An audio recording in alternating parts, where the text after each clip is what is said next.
Now today's short video, and this is a short one, is about how you can reassess or revalue some stocks that you might have made a mistake buying and that you think have no value whatsoever. Now these could be shares or stocks that are not listed on the stock exchange for whatever reason. You might have they may have been missold to you, misrepresented, or there might just be companies that have not yet listed. You're still waiting in the pre-IPO stage or as a private placement stage, or it might just have been shares you bought just on a whim. Either way, there's a number of ways we can find a home for you. Now, number one would be we simply go through our list of contacts, and we've got a book here. Well, a book is a contact list within the industry. We've got a book we would go to, and we say, look, this we've got X, Y, Z. We've got so many shares. This is what they are, this is how old they are, this is how many we've got, this is what they were priced at, this is the owner, and we'd look around for a buyer. And here's what happens. In some cases, people can do an equity swap within merchant banks, some financial advisors, some people within the financial industry might be looking for a tax write back or a tax write-off, in other words. It depends what country you're from, how you phrase that. Or a tax loss, if you like, something they can write off some taxes against. And to take on some stock like that might be one way to do it.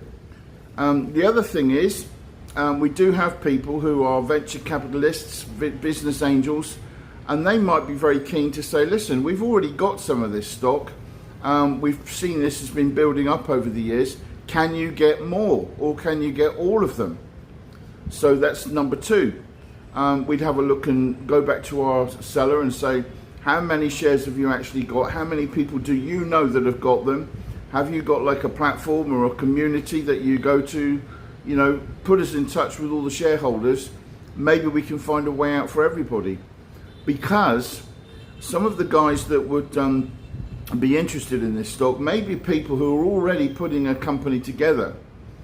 Now I've got a little company that does domain names. It banks of domain names, and I get asked occasionally for specific names in specific sectors.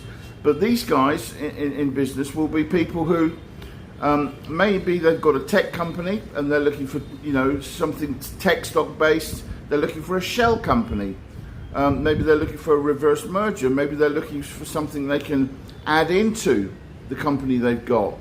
To boost the finances or the worth of the company. Okay, that's another way this can be done.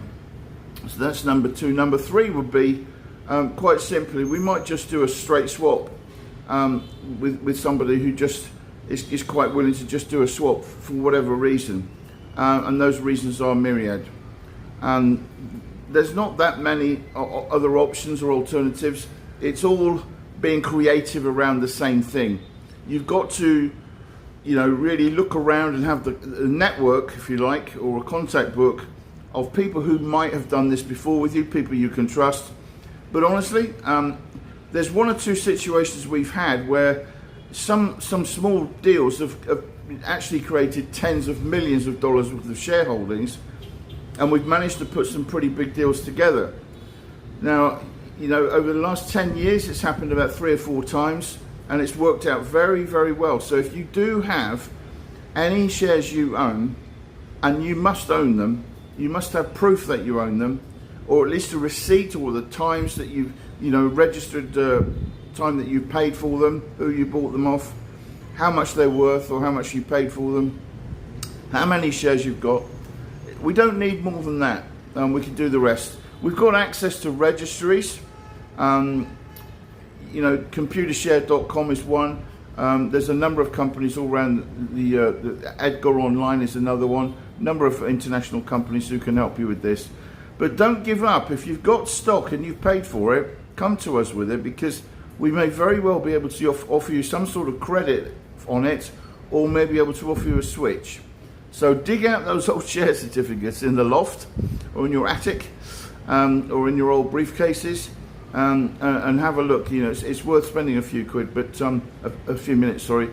If you really want to transfer them, go to one of the transfer agents that's usually on the bottom of the share certificate. go to that transfer agent from who you bought them and see if you can still transfer them. Either way, we can help you. Look forward to hearing from you. info@ipodirect.com.